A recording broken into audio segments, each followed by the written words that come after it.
Bienvenue, c'est Samir refait l'actu. Aujourd'hui, on va aborder ce qui s'est passé hier. Hier, on a eu le débat entre Jordan Bardellux et Gabriel Attal. Et nous avons aussi une conférence avec Jean-Luc Mélenchon, et c'est toujours un plaisir de voir Jean-Luc Mélenchon s'exprimer. Même si vous n'êtes pas mélenchoniste, c'est plaisant de voir des gens qui savent s'exprimer, qui voilà, savent tenir la scène, etc. Donc,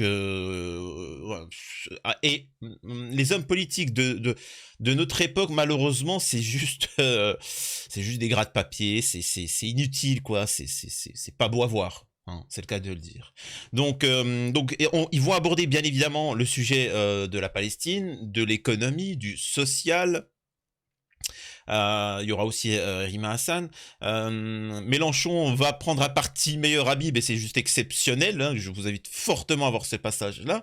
On va revenir vite fait sur l'échange Jordan Bardella et Gabriel Attal, ce qui est étonnant pour un débat où les deux sont d'accord. Alors je sais pas comment ils ont fait, mais ils sont d'accord sur tout, mais ils ont fait un débat. Et puis, tu sais, ils se clashaient, tu vois. Ils se clashaient, mais ils étaient tous d'accord, tu vois. Donc, j'ai pas compris, mais bon, ça permettra aussi d'analyser un peu ce que le profil type du droit tardé. Parce que le droit tardé ne vote pas pour des lois, ne vote pas pour des réformes, il ne vote pas pour son bien-être, il vote parce qu'on lui a dit que la France, c'est la droite. Particulier quand même. Donc on reviendra là-dessus, hein, je vous ferai un petit peu mon ressenti au fur et à mesure. Avant ça, je vous invite à vous abonner, vérifier que vous êtes bel et bien abonné, laissez un commentaire et un like pour le référencement de la vidéo. N'hésitez pas à en parler autour de vous, histoire de me faire de la pub, et de me rejoindre sur mes réseaux sociaux et sur mes chaînes secondaires. Alors, ce qu'on va faire, c'est qu'on va commencer par démarrer avec Jean-Luc Mélenchon, hein, c'est le plus cool pour démarrer. Et on finira par la cerise qu'est comment il s'appelle, Jordan Bardella, etc. Jordan Bardella qui s'est fait humilier. Oh, j'ai eu mal pour lui. Oh là là, j'ai eu mal. Il s'est fait bip. Bon, après, tu me diras, connaissant Bardella, Attal, bon, il a dû y prendre du plaisir, toi, mais bon, c'est quand même le dire, faut... Oh, doucement. Oh, il y a un moment, il y a de la préparation, il y a des préliminaires. Non, il l'a bip, direct comme ça, sec, c'est fou. Allez, c'est parti. Nous avons Jean-Luc Mélenchon qui remet à sa place meilleur Habib et ça fait plaisir. Écoutez ça. Je préviens meilleur Habib, la prochaine fois qu'il fait le malin aux invalides et qu'il engueule Bompard, c'est lui qui aura droit à une mise en cause juridique comme apologie des crimes de guerre. Il a osé dire qu'il avait téléphoné à Netanyahou dans l'hémicycle. Quand on lui a dit « ce sont des crimes », il a dit « c'est pas fini, c'est pas fini, c'est pas fini, criminel de guerre, complice, voilà ce que tu es ». Et là, c'est ça qui est plaisant avec Jean-Luc Mélenchon, c'est qu'il dit les termes. Donc en effet, je rappelle que si vous appelez à un cessez-le-feu, on vous accuse de complicité, de ci, de cela. On est d'accord, pourtant on fait qu'appeler à la paix. Mais par contre, eux, quand il y a la Cour pénale internationale, toutes les instances mondiales qui disent que c'est un crime c'est un géno, qu'il faut arrêter Netanyahou, etc., ces gens-là se serrent la main de ces gens-là, les soutiennent et disent on est avec vous, etc. Excusez-moi de dire ça, c'est de la complicité. Donc normalement, dans une société saine, il devrait être convoqué par la police pour s'expliquer. Quels sont vos liens avec ce criminel de guerre? Pourquoi avez-vous soutenu? Vous soutenez oui ou non? Tu vois? Est-ce que vous soutenez l'État d'Israël sous la présidence de Netanyahou? Oui ou non? Oui. Et là, il suffit de prendre tous ceux qui ont dit oui, qui en ont fait la promotion, et les arrêter. Normalement. Dans une société où saine. La société où la France serait la France. Hein. Elle ne serait pas sous l'autorité d'une quelconque association. Donc voilà. Et c'est bien de remettre dans leur à leur niveau qu'ils sont. Et c'est juste magnifique. Ça fait vraiment le père de famille. Mélenchon, ça fait vraiment le père de famille qui est là. La prochaine fois qu'il touche à Bompard, je vais le déglinguer la gueule. Je vous remets vite fait avant de passer à l'autre vidéo. Écoutez-moi ça.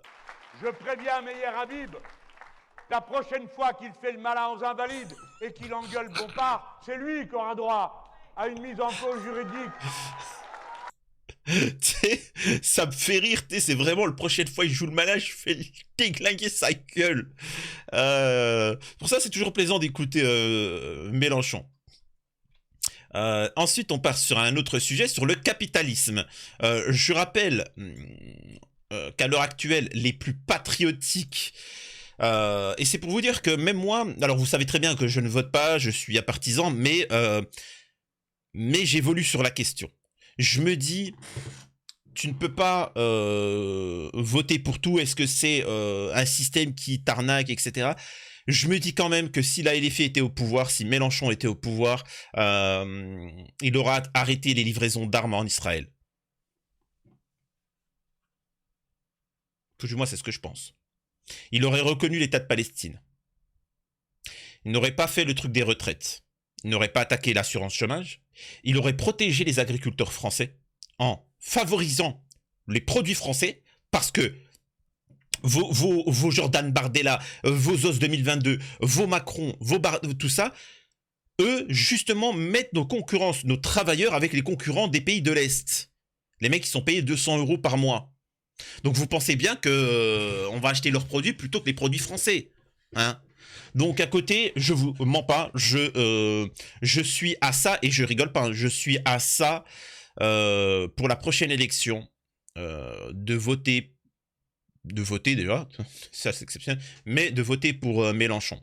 Je vous dis clairement, ce que je ressens, je le dis, voilà, au fur et à mesure. Peut-être que ça va évoluer d'ici quelques temps, peut-être que pas, mais il y a un moment, faut arrêter. Excusez-moi, il y a un géno, et si la LFI avait été au pouvoir, ils auraient pu stopper ce géno d'une certaine manière en mettant pression à Israël, parce que je rappelle que Israël ne peut rien sans la France, l'Angleterre, l'Allemagne et les États-Unis.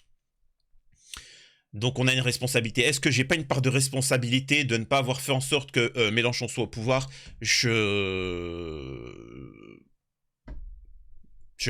la question qui me taraude, honnêtement. Bon, allez, on écoute la suite. Hier, et maintenant nous venons de sortir, hier, l'Institut La Boétie, dont j'ai l'honneur d'être le coprésident avec Clémence Guettet, une note qui montre... Bon, qu'est-ce qui se passe? C'est bon, c'est revenu. Je sais pas pourquoi il se passe un problème avec Free, j'ai des coupures, mais bon.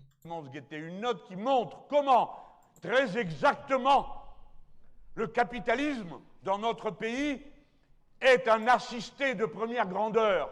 Parce que tout ce qui a été retiré au service public pour soi-disant créer l'équilibre a été donné aux entreprises privées sous forme de cotisations en moins à payer, sous forme d'impôts en moins à payer, avec un vice particulièrement singulier, c'est qu'au bout de quelques années, ils arrêtent d'en donner le bilan. Et on fait comme si c'était une évidence que tel impôt n'existe plus, que telle demande qui était faite au privé, au moment où ils se sont enrichis comme jamais. Ce sont des assistés, des parasites, des bons à rien, qui nous coûtent horriblement cher. Et là, je pose une question, et là, je vais pas rentrer dans les détails, moi je vais parler comme un citoyen.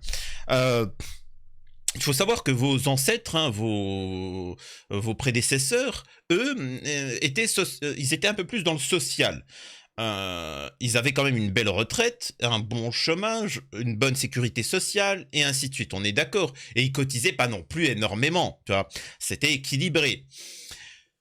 Comment ça se fait qu'à l'heure actuelle, on a privatisé tout en France, on a réduit tous nos avantages sociaux, on a détruit tous nos prérequis, etc. Et pourtant, on a encore moins. Comment on peut augmenter les impôts, réduire la durée du chômage, de retraite, etc. machin, et on a encore moins d'accès aux soins? Expliquez-moi comment tu fais. Enfin, je sais que ça peut paraître difficile pour les droits tardés, tu vois. Mais comment tu fais quand tu prends à quelqu'un, il a, pour un stylo donné, il a le droit à ça de produit, comment tu peux lui dire, écoute, à partir de maintenant, il faudra que tu me donnes 2 stylos, mais que tu auras moins. C'est comme... vous savez pourquoi le droit tardé, il aime bien les punchlines? Il adore ça. C'est comme avec Zemmour. Zemmour, il s'est fait... Sarkozy s'est fait élire, pour les plus jeunes, sachez qu'il s'est fait élire avec une phrase. Travailler plus pour gagner plus. Oh, Les gens, ils étaient là, waouh, c'est punchline. Ben, en fait, les Français, ils ont travaillé plus pour gagner moins. Voilà. Là, la santé, enfin, les gars, je sais pas, mais là, actuellement, il y a les cheminots. Les cheminots qui ont décidé de faire grève pour les JO, ils vont en profiter pour avoir un peu plus d'acquis sociaux. Les cheminots, c'est les seuls qui, eux, en France, se tiennent bien. Tu vois, parce qu'ils vont au combat. Hein, ils ont compris que ça se donne pas les droits. C'est un combat et ça s'acquiert, tu vois, avec la lutte. Et donc, là, vous pouvez voir dans les médias français, ils disent que oui, les cheminots, il faut privatiser tout ça. Donc ça montre bien que c'est une punition, la privatisation. On va privatiser ça, ils vont moins faire les malins, ils vont tous se faire virer, etc. Ils n'auront plus aucun acquis social. Donc, en fait, votre problème, c'est d'avoir des droits. Leur problème, c'est d'avoir des droits. Donc, et je suis désolé, plutôt que de vous plaindre, de penser aux Noirs et aux Arabes, aux hijab, tout ça, soyez un peu comme les cheminots, protégez vos droits et ne vous faites pas avoir par la politique. Les cheminots, ils rigolent pas. Les mecs, c'est des tarés. Les cheminots, c'est des mecs, c'est des fous furieux. Hein. Oh, les mecs là, alors ils sont bien, ils sont une condition standard quoi, hein, mais ils défendent leurs droits, et ils en veulent toujours plus et ils ont raison, tu vois. Là, ils gagnent, je sais plus 1900, ils veulent avoir des allocations, des trucs en plus, voilà, parce que ça fait de l'argent. La SNCF fait de l'argent et puis ils veulent un petit retour sur investissement. D'ailleurs, je vais appeler un cheminot pour voir, on va le tester, tu vois, on va voir ce qu'il va dire. Oui, bonjour monsieur le cheminot. Oui, j'appelle parce que je suis le responsable politique concernant votre gain là, que vous préparez pour les JO. Vous avez dit que vous vouliez 100 € en plus dans le salaire. Eh ben, sachez que j'ai une bonne nouvelle pour vous. Vous allez passer de 2000 € et on a décidé de vous augmenter tous les mois de 10 000 €. Oh oui, vous gagnerez tous les mois de 12 000 € à partir de maintenant. Donc là, c'est bon, vous êtes content. Vous allez arrêter la grève. Le mec, le cheminot. Hein 12 000 € par mois. Putain, la putain de sa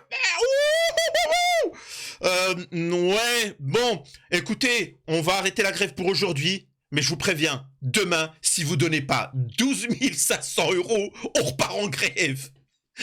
Mais vous êtes des malades, les mecs. C'est ça, le cheminot. Le cheminot, il s'en bat les steaks. Tu vois, c'est le cheminot, il est là. Si vous nous avez donné 10 000 balles en plus par mois, c'est qu'il y a moyen qu'il y a plus. Tu vois, mais pour l'instant, on va se contenter de ça. Vous voyez, c'est quoi la différence entre vous? Vous êtes toujours là. Ouais, mais le cheminot, il gagne plus. Ouais, mais le hijab. Oui, mais la abaya. Oui, mais. Bande de victimes. On a un système où on ne vous donnera rien. La liberté, elle ne se donne pas, elle s'arrache. L'indépendance, elle se donne pas, elle s'arrache. Vos acquis sociaux, vos ancêtres, vos parents, vos arrière-grands-parents se sont battus pour les avoir. Ils ne nous ont pas donné. Il y a eu des morts, les gars. Hein. Enfin bref. Excusez-moi de cette parenthèse. Faut toujours que ça parte en cacahuète avec mes vidéos. Hein. J'appelle les choses par leur nom. Et je suis content de le faire. Parce que je me dis que quand je leur ai dit ça, je comprends pourquoi ils me haïssent comme ça. Au moins, j'ai une raison. Et celle-là, je l'admets. M'entendez-vous? Le capitalisme est un ramassis de parasites. Voilà ce qu'il est dans ce pays.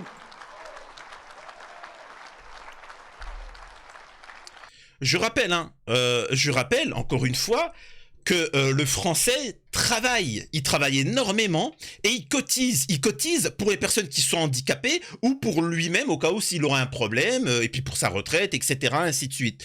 Les capitalistes, là, les Macron, les Bardella, etc. C'est que des assistés. Hein.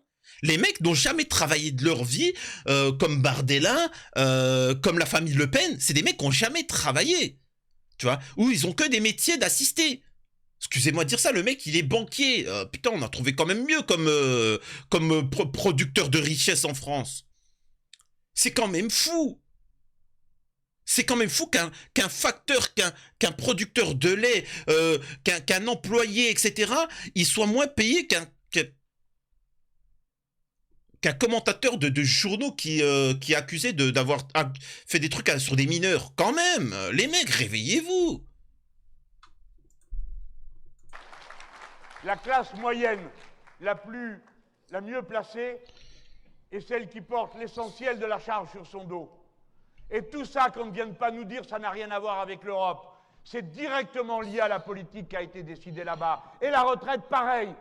Parce que M. Glucksmann a dit, mais ça n'a rien à voir. Alors, si ça n'a rien à voir, pourquoi le ministre Le Maire l'a-t-il mis dans les promesses qu'il faisait à la Commission européenne pour redresser les comptes publics en France? Parce qu'on va vous dire, c'est en France qu'on paye le plus d'impôts. Savez-vous pourquoi? Parce que dans les comptes de la France, on compte les cotisations sociales, parce qu'elles font partie d'un budget collectif public. Mais dans les pays où c'est des assurances privées, on ne les compte pas.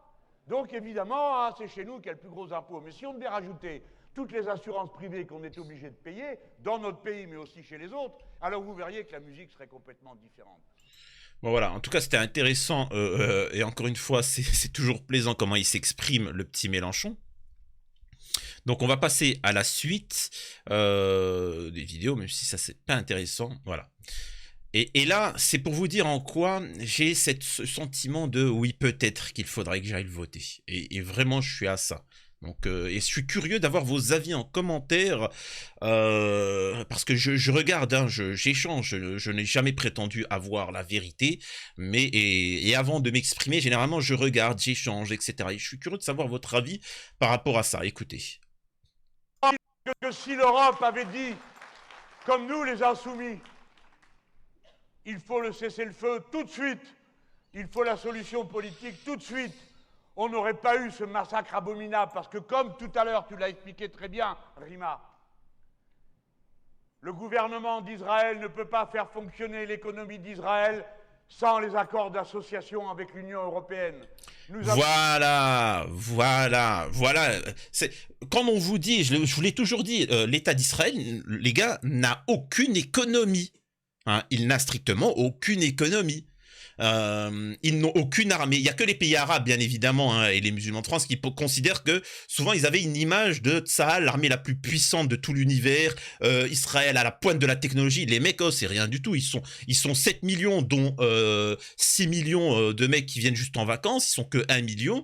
Ils sont biberonnés d'aide sociale par les États-Unis, la France. Ils ont un sort de revenu universel. C'est vraiment, hein, c'est une sorte de paradis, hein, Israël. Hein. C'est une paradis. C'est-à-dire que les mecs, ils sont là, ils sont tranquilles, on leur donne un revenu universel et puis ils doivent s'amuser. C'est le seul truc. Et même ça, ils n'y arrivent pas à s'amuser. Il faut qu'ils foutent la merde. Pareil pour l'armement, ils n'ont rien. Ils n'ont aucun armement. Tout est envoyé par les États-Unis, la France, etc. Donc, sachez que si la France, les États-Unis arrêtent d'envoyer des armes, je le répète, Israël n'aura plus que des cailloux pour se battre. Si demain, ils décident d'arrêter d'envoyer des aides financières, l'économie israélienne, zéro, c'est fini. Je peux vous assurer. Donc, ça, il faut bien le comprendre. Hein. Ça, vous pouvez le comprendre, vous, en Occident, mais dans les pays arabes, ça, ils comprennent pas, ils ont peur. Ils sont terrorisés. Incroyable. Écoutez ce qu'il dit, c'est là où le combat se met, d'où aussi la responsabilité de la France et des pays occidentaux de ce qui se passe là-bas, parce que sans nous, ils peuvent rien faire. Donc, ça veut bien dire que s'ils font un géno, on est complice. Le gouvernement d'Israël ne peut pas, parce que comme tout à l'heure tu l'as expliqué très bien, Rima, le gouvernement d'Israël ne peut pas faire fonctionner l'économie d'Israël sans les accords d'association avec l'Union européenne. Nous avons été capables de voter des sanctions qui par ailleurs ne servent à rien s'agissant de la Russie. Pourquoi serions-nous incapables de voter des sanctions qui, elles, serviraient à quelque chose face au gouvernement de M. Netanyahou? Là, ce qu'il dit, c'est véridique, c'est-à-dire que on a mis des sanctions sur la Russie, mais qui n'ont aucune utilité, parce que la Russie, contrairement à Israël, a une industrie, a une économie, a des financements. Elle fait du business avec tout le monde, elle crée, elle produit des choses. Israël ne produit rien. Alors que du moment où on arrête le truc, ils savent plus quoi faire. Toi, ils vont tous retourner dans leur pays, hein, parce que c'est tous des binationaux. Vous remarquerez à chaque fois que on nous parle de victimes israéliennes, vous remarquez toujours qu'on dit c'est un franco-belgeo-américano-israélien, c'est un suisso, machin, etc. Et quand tu vois les victimes palestiniennes, c'est des Palestiniens, point. Donc, à qui appartient la terre, je vous laisse deviner. Mais la Russie produit des choses, a une industrie, a une économie, et c'est pour ça que même si tu les sanctionnes, ils s'en fichent. Tu vois, c'est pas grave. C'est comme l'Algérie. L'Algérie, depuis son indépendance, elle produit, elle est boycottée, elle est sous embargo parce qu'elle ne reconnaît pas l'État d'Israël. Pour eux, ça n'existe pas. Hein. Donc, contrairement, je rappelle qu'il n'y a pas d'ambassade israélienne en Algérie. Hein. Parce que c'est bien beau de me dire, ouais, dans mon pays, on a renvoyé l'ambassadeur d'Israël. Oui, mais bon, te dire en Algérie, il n'y en a pas du tout, tu vois. Donc, bref. Donc, par contre, ces pays-là qui vivent sous assistanat, je veux bien qu'on arrête l'assistanat pour ceux qui profiteraient du RSA en France, mais ça serait bien aussi de profiter d'autres pays qui sont carrément... Ça, c'est un pays, tu vois, d'assistanat. C'est fou. Bref, on écoute la suite de Gilo. La honte, c'est de ne pas l'avoir fait. Sanction qui, elle, servirait à quelque chose face au gouvernement de M. Netanyahou. La honte, c'est de ne pas l'avoir fait. La honte, c'est d'avoir attendu le mois de février pour que le Parlement européen vote enfin pour la première fois une demande de cessez-le-feu immédiat. J'étais, comme vous le savez, au nom des Insoumis présents lorsque s'est réunie la Cour de justice internationale de La Haye. Et l'Afrique du Sud a rempli magnifiquement le devoir que lui a légué l'histoire après Nelson Mandela et après la fin de l'apartheid. Que si l'Europe... Voilà, rien de plus à dire. Vraiment rien de plus. Là, on va écouter maintenant la petite Rima Hassan qui va s'exprimer sur la situation. Alors, ils ont abordé plein de sujets, mais c'est pas ce qui m'intéresse le plus. Alors, là, ça va parler d'immigration. La Rima Hassan va parler d'immigration. C'est un sujet, bon, vous connaissez mon positionnement, mais je vais écouter et pareil, je vais donner mon analyse. Édouard Saïd disait de l'exil qu'il est terrible à vivre pour les humains que nous sommes. C'est le fossé inguérissable qui se creuse entre un être humain et sa patrie, entre le moi et son lieu d'origine. Sa tristesse essentielle ne peut être surmontée, et s'il est vrai que la littérature et l'histoire contiennent des épisodes héroïques, romantiques, voire glorieux, triomphant de la vie d'un exilé, ce ne sont là que des efforts destinés à surmonter le chagrin paralysant de l'éloignement. Fuir un lieu est toujours un éloignement de soi. Cette souffrance de ceux qui perdent une partie d'eux-mêmes sur les routes qu'ils traversent est réelle. 63 000 personnes sont mortes sur les routes migratoires depuis 2014. 30 000 personnes sont mortes en Méditerranée depuis 2014. Nous ne voulons pas d'une politique migratoire qui tue, mais d'un accueil qui sauve. Alors là, je suis obligé d'intervenir, désolé. Mon gauchisme s'arrête là, les gars. Mon gauchisme s'arrête là, tu vois. Tu sais, dès le début de la vidéo, les gauchistes, c'était là, ouais, il a de notre... Il y a les droitards qui étaient là, dommage, on l'a perdu. Ah, merde, il est de retour. Non, mais attendez, l'exil, c'est une souffrance pour ceux qui aiment leur pays et qui se font vilipender, comme en Syrie, comme en tout ça. Oui, c'est des gens qui aiment leur pays, mais de force, ils doivent le quitter. On parle pas de tous ces migrants qui viennent, déjà qui crachent sur leur pays, qui se développent. Hein. Il faut savoir que la majeure partie des pays du tiers-monde se développent.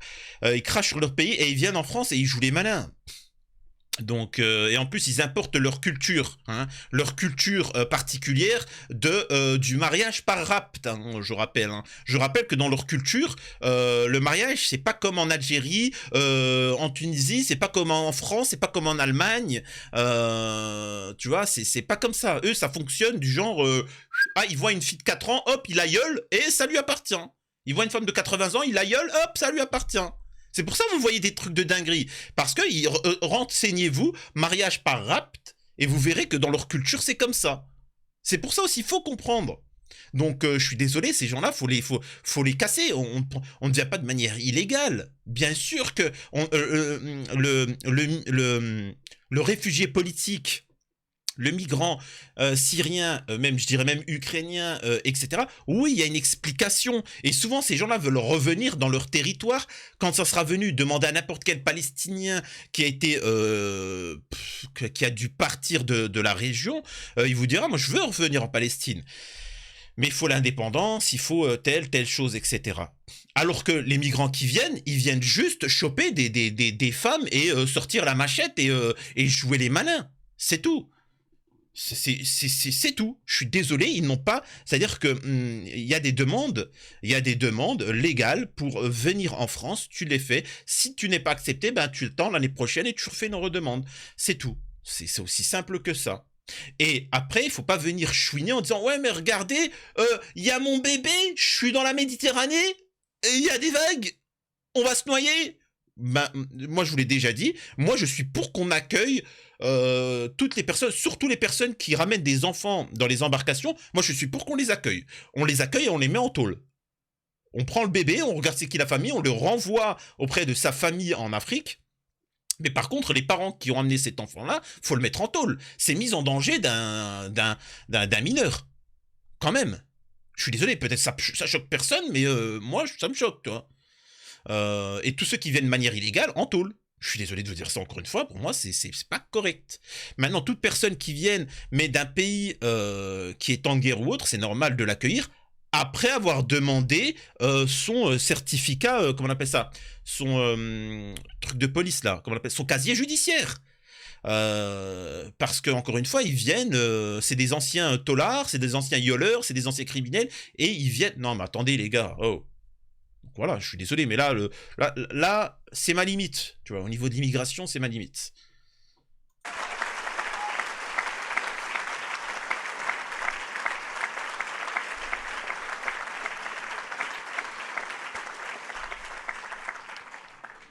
Cette France qui a toujours su accueillir, il ne faut pas qu'elle s'oublie.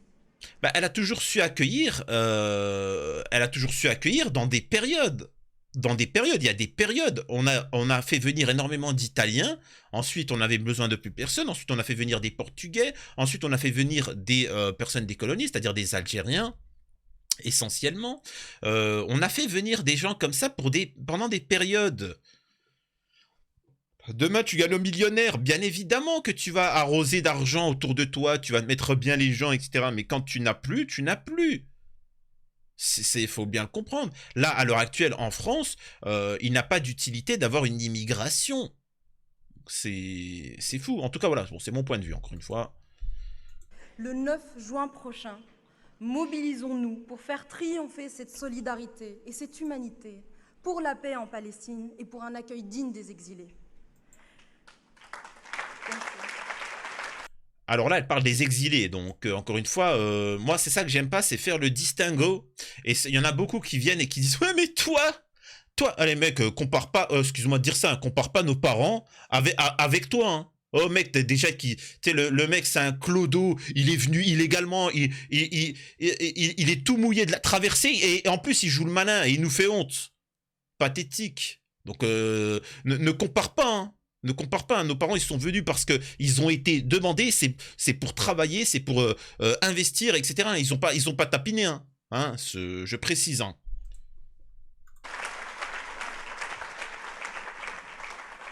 Tobie d'un temps disait d'une société une société qui devenait inhospitalière devenait nécessairement une société malade.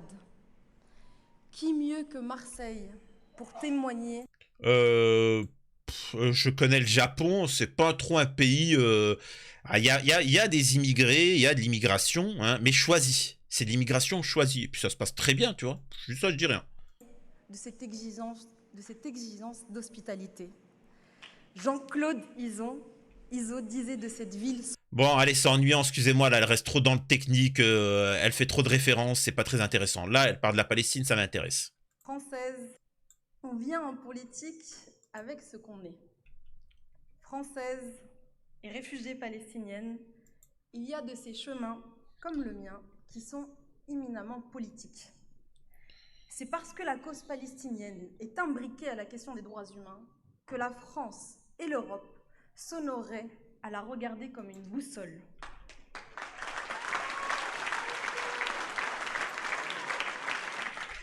Surtout que je rappelle que le problème palestinien, c'est à cause de l'ONU, c'est à cause de l'Europe, hein, je précise. Hein. C'est vous, c'est l'Europe qui a foutu la merde, hein, je précise. Cette cause nous guide et nous impose une exigence sans faille dans la défense du droit international.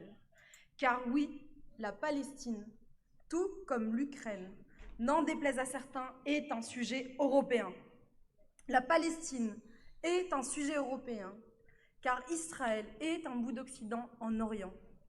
La Palestine est un sujet européen, car l'Union européenne est aujourd'hui le premier partenaire commercial d'Israël, avec 30% de ses échanges commerciaux.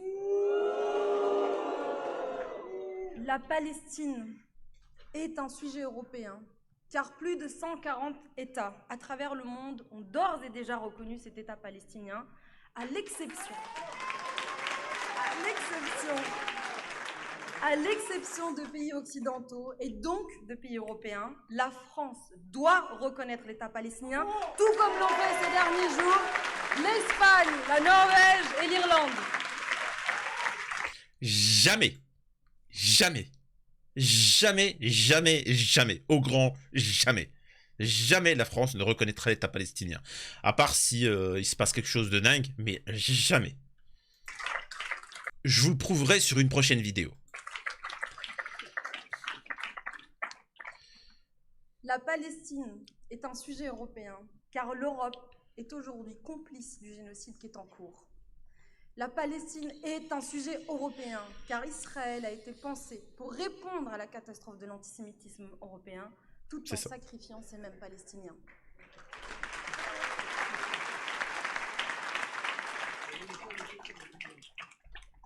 La Palestine est un sujet européen, car si nous nous disons humains, nous sommes tous des Palestiniens. Ok, bon. Faut parler un peu plus vite par contre. Il y a pourtant un débat permanent sur le soutien qu'il faut apporter à la question palestinienne. Pour les Ukrainiens, aujourd'hui, l'Europe est l'allié des victimes et elle doit le rester. Mais pour les Palestiniens, l'Europe est complice des bourreaux qui vont bientôt se trouver devant la Cour pénale internationale.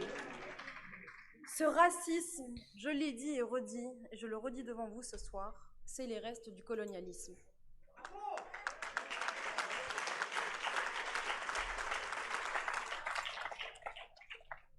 Les discours sur les exilés, vous l'aurez remarqué, sont eux aussi frappés par ce même racisme. Je fais partie de ceux qui ne viennent pas de la France, mais qui appartiennent à la France.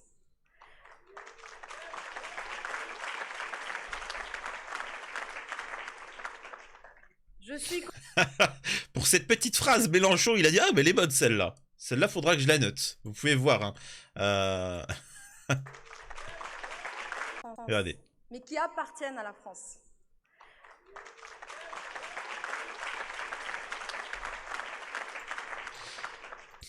Et Mélenchon, c'est le seul homme politique qui prend ses enfants, là, ces petits jeunes Bompard, etc. et qui les met en avant. Parce qu'il prévoit la suite. C'est pas un peu comme la famille Le Pen où c'est de famille en famille, hein, c'est de génération en génération, etc. Donc déjà, c'est tout à son honneur. Je suis comme beaucoup arrivée en France avec ma famille, avec cette quête d'un refuge, pour mettre fin à l'apatridie et à l'errance. La France a été le premier pays à m'octroyer une citoyenneté, celle-là même qui me permet de m'exprimer devant vous ce soir.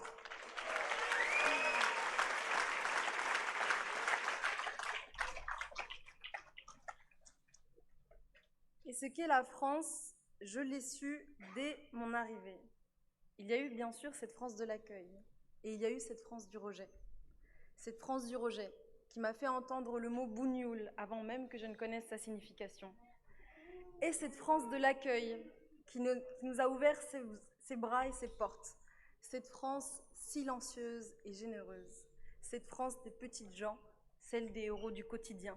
Oui, mais alors, tu as été accueilli parce que justement, tu es une réfugiée palestinienne et de fait, l'être humain doit... C'est-à-dire qu'il faut vraiment être complètement taré, excusez-moi de dire ça, pour quand il y a un pays en guerre, par exemple, il y a des réfugiés du massacre au Congo ou je sais pas où, tu vois, etc., et que tu leur dis « Non, non, tu viens pas ». Non, là oui, effectivement, c'est des gens, c'est des exilés, oui, mais il ne faut pas confondre quand tu as, excusez-moi, un Tunisien, un Marocain, un Malien ou je sais pas où qui vient et qui fraude. Ah, excusez-moi, votre pays il est bien. Hashtag imam, comment il s'appelle, Majoubi. Oh, la Tunisie, c'est un très beau pays. C'est un pays qui est bien. Il y a tout à faire, il y a à investir, il y a un machin, etc. Donc venez pas, tu n'as pas à venir de manière illégale. Surtout qu'il y a beaucoup de Tunisiens qui viennent en France. Des médecins, des ingénieurs, des gens compétents, des gens, Donc voilà, donc ben écoute, va en Tunisie, fais tes études, et puis au pire, tu pourras t'exporter. C'est aussi simple que ça. C'est fou. C'est quoi de ces gens-là là? Donc encore une fois, attention à ceux qui te comparent des exilés où dans leur pays ils risquent la mort avec des gens qui viennent juste pour se taper de la Mélanie, quoi. Nous parlions avec nos cœurs à défaut de pouvoir parler la même langue. Nous avons dans nos foyers fait société. Je mesure ce que l'exil m'a pris et je mesure ce que l'exil m'a donné. Le déracinement est toujours un arrachement, puis un commencement. Alors, plus de punch. Alors, Hassan, plus de punch. Il faut que ça soit beaucoup plus fluide et moins lire ses fiches. C'est bien, mais il faut... Tu vois, t'as quand même une foule, c'est un jeu, hein. T'es comme une rockstar, hein. Faut y aller, faut truquer. C'est des petits conseils hein, que je donne comme ça. Mais bon, elle n'a pas l'habitude, c'est normal. Donc ça se travaille au fur et à mesure. Mais bon, t'as des gens ici, faut les divertir, faut parler, faut donner des punchlines, faut les motiver, faut les haranguer, comme ce que fait très bien Jean-Luc Mélenchon. Et donc, je vais faire vite, hein, parce qu'il y a le sujet Bardella. On est rendu à 36 minutes, les gars, je vous en donne trop, là. Je suis trop généreux, là. Je fais le bénévole. Je fais le bénévole, c'est trop. Oh, il y en a un, pour faire même pas le quart de ce que je fais en vidéo, les mecs, ils récoltent des fonds à 20 000 balles par mois. C'est faux, ça. C'est dingue. Alors que moi, je demande juste de vous abonner. Donc, c'est trop, 37 minutes, ça, c'est chaud. Mais bon, je vais résumer l'affaire Bardella. Oh, je te trouve sexy. Oh, moi aussi. Oh, ça te dirait que tu me fais ta réforme bien profonde. Oh oui, je vais te la mettre bien profonde. Oh, mais on est vraiment différents. Je suis opposé à tes idées. Moi aussi, je suis opposé à tes idées. Oh, roule-moi une grosse pelle, mon petit cochon. Oh oui, d'accord. Mais en finalité, on pense pareil. Mais c'est juste que j'aime porter des portes jartelles rouges. Et moi, j'aime plutôt que tu portes des portes jartelles noires. Oh mon Dieu, ça crée différence. Mais dans la réalité, qu'est-ce qu'on aime se la mettre? Oh mon Dieu, oh. Voilà en résumé le débat. Mais Bardella, il s'est fait déglinguer. Alors, excusez-moi, pour résumer, Gabriel Attal, il était actif. Bardella, il était passif. Pour ceux qui comprennent. Hein, disons que... Gabriel Attal, disons que, tu vois, c'était papa et Bardella, c'était maman. Si vous voyez ce que je veux dire. Alors, pas trop en dire non plus. C'est une humiliation. Franchement, il l'a déglingué. Bah, pourquoi est-ce que vous étiez pour la sortie de l'euro et maintenant vous êtes soi-disant pour rester dans l'euro? Vous étiez pour la sortie de l'Union européenne, maintenant vous êtes soi-disant pour rester dans l'Union européenne. Vous étiez pour le Frexit et maintenant vous êtes soi-disant pour rester dans l'Europe. Laissez-moi terminer. Il y a 2 ans, pendant l'élection présidentielle de 2022, Marine Le Pen écrivait noir sur blanc, il faut sortir du marché européen de l'électricité. Maintenant vous nous dites, je veux rester dedans. Quand est-ce que vous... des prix, pas semblant de ne pas comprendre. Le marché, il existe, c'est ce que vous dites maintenant. Donc la question qui se pose, c'est quand est-ce que vous mentiez? C'était à l'époque ou c'est aujourd'hui? Vous voulez répondre à cette question? Restez élégant, monsieur Attal. Est-ce que vous pouvez répondre au moins à cette question? Restez élégant, monsieur Attal. Je vous pose une question. Vous êtes Premier ministre de la France. Posez-moi. Vous n'êtes plus porte-parole d'un mouvement politique. Mais je vais vous répondre. Qui ait des questionnements sur le projet que nous portons pour le pays, sur ce que nous allons mettre en œuvre, c'est un fait. Sur les changements de pied, c'était ça la question qui était posée. Quand on ne veut pas répondre, attendez. En revanche, il n'y a pas de doute sur le bilan qui est le vôtre. Oh, c'est pas bien. Et le bilan qui est le vôtre... Vous voulez donc pas répondre à cette question? Qu'est-ce qui fait que vous avez changé d'avis sur l'euro, sur l'Europe, sur le Frexit, sur le marché européen de l'électricité? Juste pour que les Français, moi je me mets à la place des Français qui nous regardent. Ils entendent... alors je traduis pour ceux qui comprennent pas. Attal, là, il est en train de lui... Tu sais, il est en train, tu vois, il y va, tu vois. Il pilonne, tu vois. Je parle des arguments, allez, pas l'esprit mal placé. Il pilonne, tu vois, mais sans pitié, tu vois, sans préparation, sans préliminaire, il pilonne, tu vois. Et et Bardella, il est en train de dire s'il te plaît, doucement quand même, attends, on a tout notre temps, on a toute la soirée devant nous, patiente, je sais pas, est-ce qu'on peut prendre notre temps? Est-ce qu'on peut faire des préliminaires? Je suis pas encore prête, moi. Voilà en résumé ce qui se passe. Alors, on écoute la suite. Aujourd'hui, la longueur de journée, le Rassemblement national a changé d'avis sur ces sujets. C'est vrai qu'il y a 5 ans, ils voulaient sortir de l'euro et de l'Union européenne. Maintenant, ils disent que non. Et vous voyez, on se souvient du débat ici, je ne sais pas si c'est sur ce plateau, entre Mme Le Pen et M. Macron. Mme Le Pen parlait même de l'écu, où les Français allaient payer en écu parce qu'on allait sortir de l'euro. Pourquoi est-ce que vous avez changé d'avis? Expliquez-nous, c'est une question qui est sincère. Allez, est-ce que vous répondez à cette question? Ce qui est dommage, pour vous, et je suis un peu gêné pour vous ce soir, monsieur Attal, parce que... moi, c'est plutôt pour vous que je suis gêné là. Vous avez passé votre campagne... Oh putain, c'est chaud, oh c'est violent, oh ça fait mal, oh ça fait mal. Oh franchement je suis désolé, mais il s'est fait déglinguer. Oh bon, je vous assure que j'ai regardé juste des petites bribes et je me suis dit je vais découvrir ça en même temps que vous. Oh là là, c'est pas bien. Oh doucement. Oh elle va déposer plainte après Attal. Oh t'es glingué, Bardella il va déposer plainte. Oh il doit avoir plein de fissures là, il va saigner. Oh il va plus pouvoir s'asseoir pendant 2 semaines. Oh, j'ai vu les images après du débat. Bardella, il marchait comme ça. Oh, mais t'es glingo, Attal. Oh, c'est bien que ça soit un peu sauvage, mais doucement quand même au début. Il l'a déglingué. Expliquez-nous, c'est une question qui est Allez, est-ce que vous répondez à cette question? Ce qui est dommage... ce qui est dommage pour vous, et je suis un peu gêné pour vous ce soir, monsieur Attal, parce que... moi, c'est plutôt pour vous que je suis gêné là. Vous avez passé votre campagne... Vous refusez de répondre aux questions. Vous avez pas... Oh putain, qu'est-ce qu'il a déchiré. Oh, c'est juste magnifique. Ah là là. Pourtant, c'était pas ça quoi, que je vais vous montrer, hein, mais... là, attendez, je vais vous montrer un autre passage. On regarde vite fait quelques petits extraits pour montrer votre Bardella. Aujourd'hui, il y a un droit de veto sur tous les sujets en Europe? Je pense je vous pose la question. Aujourd'hui, il y a un droit de veto sur tous les sujets en Europe. Non, il n'y a pas de droit de veto sur tous les sujets. Voilà. Le malaise. Et je vous pose une question. Et si tout ça était organisé? Et si tout ça était organisé pour mettre en avant ZOS 2022, etc. Voilà. Pour moi, c'est... Et pour mettre en avant un peu la Macronie, pour qu'elle reste un peu sur le terrain. Voilà, donc encore une fois, n'oubliez pas qu'ils sont tous du même clan. Ils pensent tous pareil de l'Union européenne. Ils pensent tous pareil de l'économie, du social et de tous ces domaines. Donc voilà, ça c'est important de le comprendre. Donc au final, c'est des frères jumeaux. Écoutez votre Bardella, ce qu'il dit, et ça permet de comprendre pourquoi la France est dans une situation catastrophique. C'est pas moi qui suis élu au Parlement européen, c'est vous, donc vous devriez savoir. Et j'ai voté contre cette réforme, parce qu'elle ne rend pas à la France un prix français l'électricité. Si vous l'avez lu, vous devriez savoir qu'elle entre en vigueur en 2026. Je n'ai pas besoin de la lire, monsieur. Je regarde la facture d'énergie des Français et des entreprises. Mais mettez-vous à la place des Français. Vous ne lisez pas les lois avant de les voter? La réforme, elle rentre en vigueur en 2026, donc c'est normal qu'elle s'applique pas. Qu'est-ce qu'il est teubé. Et dire que ce mec-là, avec nos impôts, il est grassement payé. Vraiment, quand il est grassement payé. Et pourtant, je sais pas quoi vous dire. Hein. Les gars, je sais pas quoi vous dire. C'est juste pathétique. Bref, je me rends compte que je suis en train de vous faire un film du cinéma. Là, ça va bientôt faire 1 heure, donc on va s'arrêter là. En tout cas, dites-moi un petit peu ce que vous en pensez de Mélenchon. Et concernant surtout la situation en Palestine, si c'est un devoir d'aller voter oui ou non, qu'est-ce que vous en avez pensé de cet échange avec Bardellux? Donc voilà, prenez soin de vous, c'était Samy refait l'actu.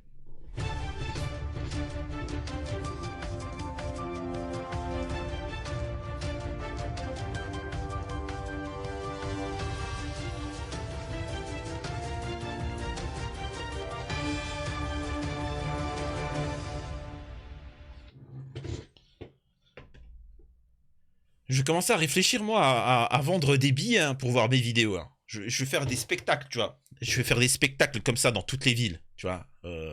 Paris, région parisienne, machin, etc. Je vais faire des spectacles pour payer l'entrée. Ça sera 3 € l'entrée. Voilà. Je te ferai le zénith, ne vous inquiétez pas, moi. Je vais me faire un pognon de ouf. J'en ai marre de faire le bénévole.